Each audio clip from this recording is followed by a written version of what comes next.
वजीर आजम जब मलेशिया में खुद ही की बातें कर रहे हैं, उनके अपने मुल्क में IMF नाक से लकीरें निकलवा रहा है। भी को कर बुलंद इतना कि हर तकदीर से पहले raise yourself your own self. खुदी मीन्स सेल्फ रिस्पेक्ट, जो शहबाज शरीफ में नहीं है, जो जूते चमकाता है सुबह शाम, कभी आसिम मुनीर के, कभी ट्रंप के, कभी नेतन्याहू के। किसी को पतलून से पकड़ना, किसी को गिरबान से पकड़ना, किसी के हाथों में हाथ डालना, किसी को दाढ़ी को टच करना।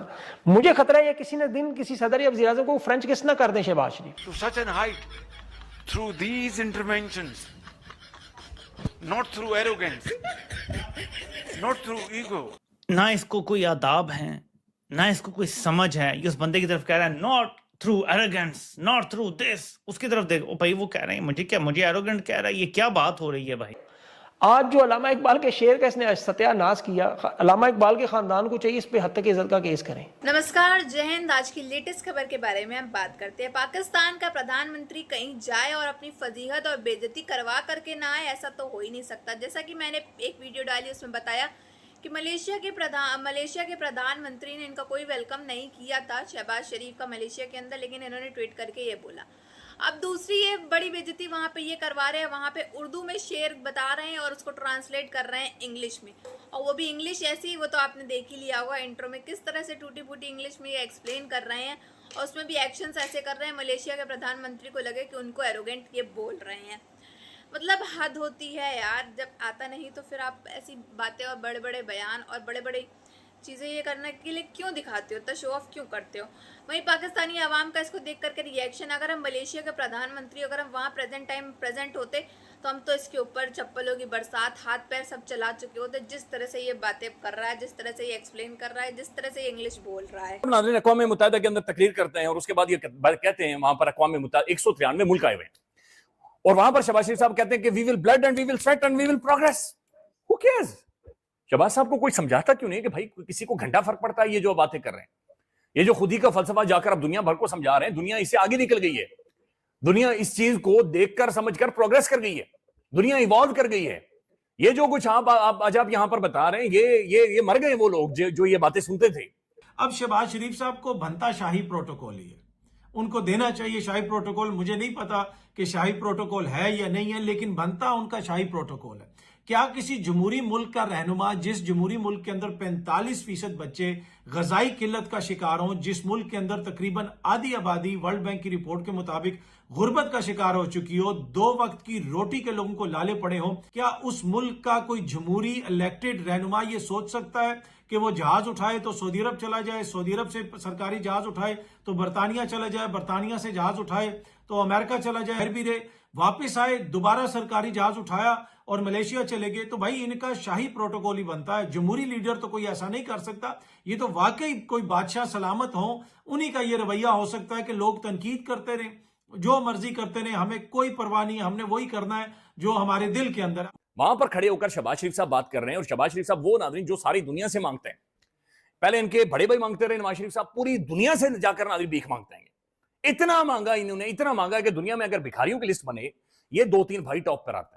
मलेशियन साइड का बंदा, यकीन माने अगर वहां मैं खड़ा होता तो शायद बेसाख्ता मेरा हाथ चल जाता और शहबाज शरीफ को मैं खामोश करवा देता।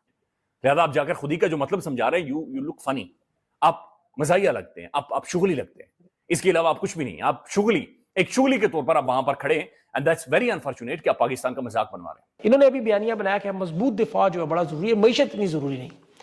सोवियत यूनियन दुनिया की सबसे बड़ी फौज थी, सबसे ज्यादा एटमी हथियार रखने वाली, सबसे ज्यादा मिसाइल रखने वाली, गोला बारूद, ताकतवर तरीन टैंक, लेकिन टूटा ऐसे कि 16 टुकड़ों में बढ़ गया और मईशत से ये नुकसान होते हैं। अब ये इतना अहम और इतना बड़ा मामला है।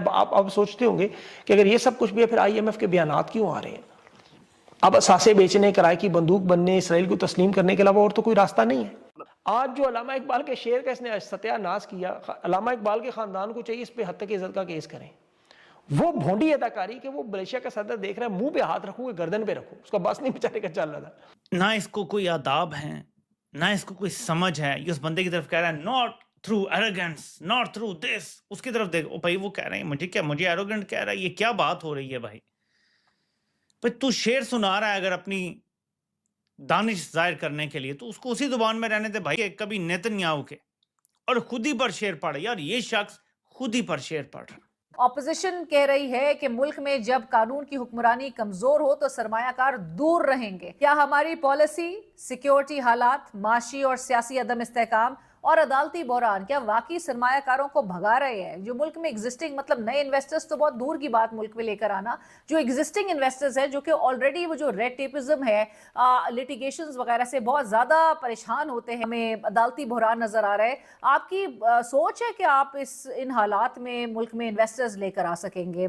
सिक्योरिटी खदशात है लोगों के, खासतौर पर ऐसे इलाके जहाँ ऑपरेशनल खदशात हों, खतरात हों। सो बड़ी बड़ी कंपनीज जो हैं वो कतराती हैं इस वक्त लॉ एंड ऑर्डर को देखकर। वो मुल्क में आके जहां पर उनको लगे कि जी उनकी इन्वेस्टमेंट्स सेफ ना हो, यहाँ के मुल्क के हालात, पाकिस्तानियों को बैंक्स में जो लॉकर में उन्होंने अपना जेवरात रखे होते हैं वो उस हवाले से उनको खदशात होते हैं। तो आपने बैरूने शहबाज शरीफ साहब जो है वो अल्लामा इकबाल के शेरों की अंग्रेजी के अंदर तशरीह करके उनको टीचिंग्स कर रहे हैं। भैया आप इतने बड़े लीडर नहीं हैं और आप वहां जाके, यानी वो अल्लामा इकबाल को भी पता होता ना मेरे शेरों का ये हाल करेगा मुस्तकबिल का कोई सियासतदान, तो वो ये शेर कहता ही ना इसको कोई आदाब है, ना इसको कोई समझ है। ये उस बंदे की तरफ कह रहा है not through arrogance, not through this, उसकी तरफ देखो भाई वो कह रहे हैं मुझे एरोगेंट कह रहा है, ये क्या बात हो रही है भाई? तू शेर सुना रहा है अगर अपनी दानिश जाहिर करने के लिए। ना इसको कोई आदाब है, ना इसको कोई समझ है। ये उस बंदे की तरफ कह रहा है not through arrogance, not through this, उसकी तरफ देखो भाई वो कह रहे हैं मुझे एरोगेंट कह रहा है, ये क्या बात हो रही है भाई? तू शेर सुना रहा है अगर अपनी दानिश जाहिर करने के लिए, तो उसको उसी जुबान में रहने दे भाई। उनके पास भी तर्जुमान पड़े हुए हैं, उल्टे सीधे तर्जुमे करना शुरू कर देता है हर शेर के, थ्रू ब्लड एंड स्वेट। ये कहीं भी नहीं है खुद ही को कर बुलंद इतना। शरीफ साहब मलेशिया पहुंच गया, आपको पता है वो एक के बाद एक ट्रैवल कर रहे हैं। और मलेशिया में जो उनका दौरा है उसके हवाले से ये अता तारड़ ने एक ट्वीट भी किया और बड़ा ज़बरदस्त ट्वीट किया। अता तारड़ ने बताया जनाब बड़ी कामयाबियां मिल रही हैं, $2 करोड़ का, 20 मिलियन 2 करोड़ होता है, $2 करोड़ का हम एक्सपोर्ट करेंगे, $20 मिलियन, $2 करोड़ का हम गोश्त एक्सपोर्ट करेंगे। किसे? $2 करोड़ का किसे एक्सपोर्ट करेंगे? भैया आप इतने बड़े लीडर नहीं हैं और आप वहां जाके, यानी वो अल्लामा इकबाल को भी पता होता ना मेरे शेरों का ये हाल करेगा मुस्तकबिल का कोई सियासतदान, तो वो ये शेर कहता ही ना। जिस किस्म की शहबाज शरीफ साहब ने वहां पे तशरीह कर दी है। देखिए पाकिस्तान में जो सबसे बड़े गोश्त के एक्सपोर्टर हैं वो फौजी मीट लिमिटेड कंपनी है। आप हर चीज़ के अंदर देखें ना, खाद सबसे ज़्यादा फौज बनाती है, बहुत सारी चीज़ें फौज बनाती, दूध सबसे बड़ी प्रोडक्शन जो है वो फौज की हैं। फिर इसके अलावा जो है वो पहले से मंगाते हैं, उसी को उन्होंने रिन्यू करके कह दिया जी हम आपसे मंगवाएंगे और शहबाज शरीफ के खाते में डाल दिया है। और अगर ये कोई नया मुआहदा है तो देखते हैं इसमें सिविलियंस को बेचारों को कितना हिस्सा मिलता है। वज़ीर आज़म अनवर इब्राहिम साहब बस पाकिस्तानी अवाम जो है वो काफ़ी ज़्यादा बौखला उठी है। कहीं यूके, कहीं यूएई, कहीं कहाँ, कहीं सऊदी अरब, कहीं लंदन, कहीं कुछ। ये सारा दिन प्रधानमंत्री हमारा जो है ये घूमता फिरता रहता है, IMF से पैसे ले लेकर ये मुल्क की तरक्की करना तो दूर की बात, अपनी वेकेशंस ही वेकेशंस मनाता है, गोरियों के साथ अलग ही रंगरलियाँ मनाता है।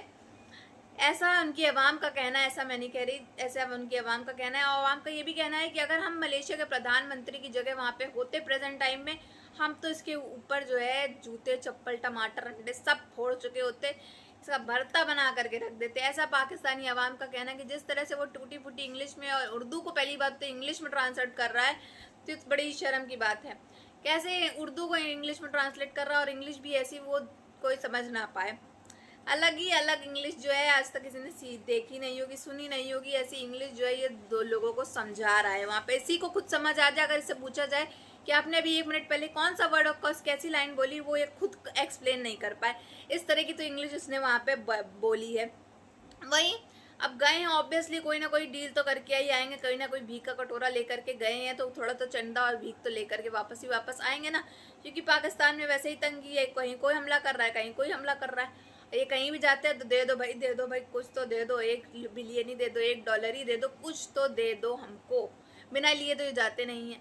आपकी क्या राय है कमेंट बॉक्स में ज़रूर बताइएगा। वीडियो अच्छी लगी हो तो like, share and comment and subscribe please.